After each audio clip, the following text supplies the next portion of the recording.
Welcome to episode 9.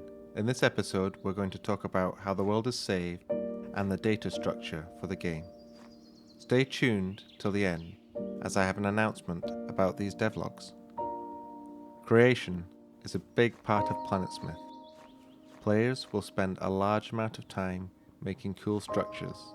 They expect, as they should, that once they leave the world and return to the game, everything will be exactly as they left it. They expect this to happen without them having to do anything. Also, they expect while exploring the world, if they make a building in one area, then walk to the other side of the planet, and then back again, they expect the building they made to still be there. This has been one of the more complex problems to solve, as the requirements are insane. We have to take gigabytes of data, compress it down into manageable files, and do this every time a player changes a block in the world.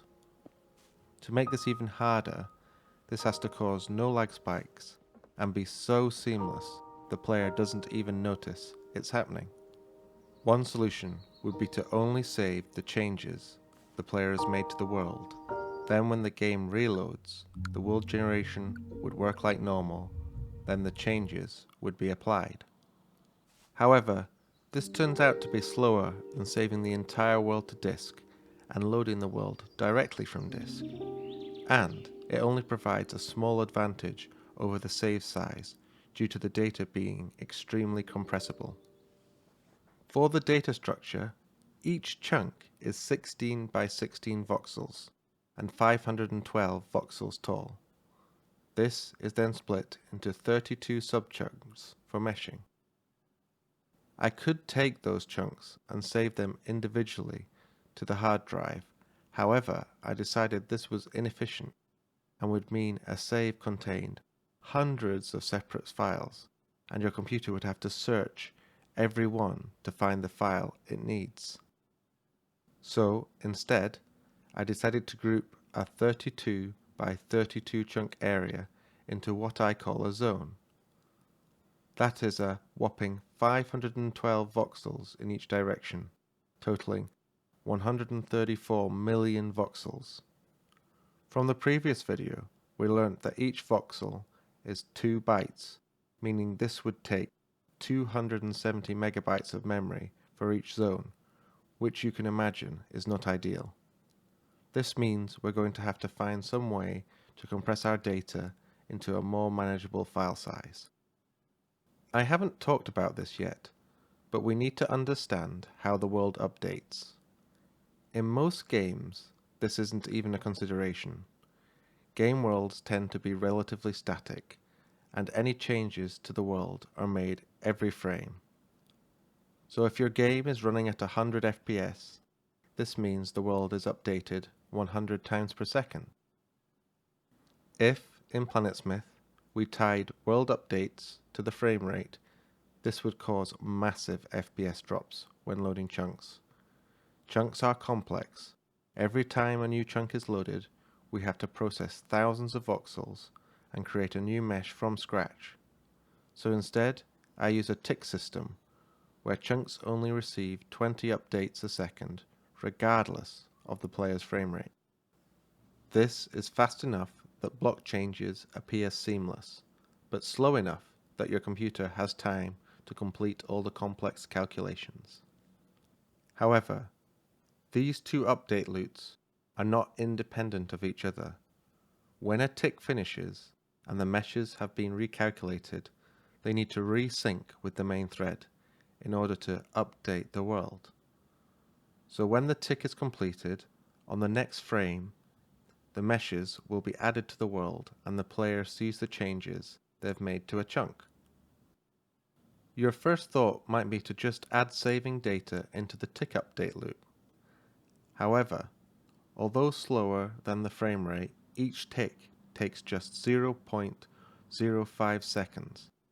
But saving the world to disk will take much longer than that, probably 1 to 2 seconds.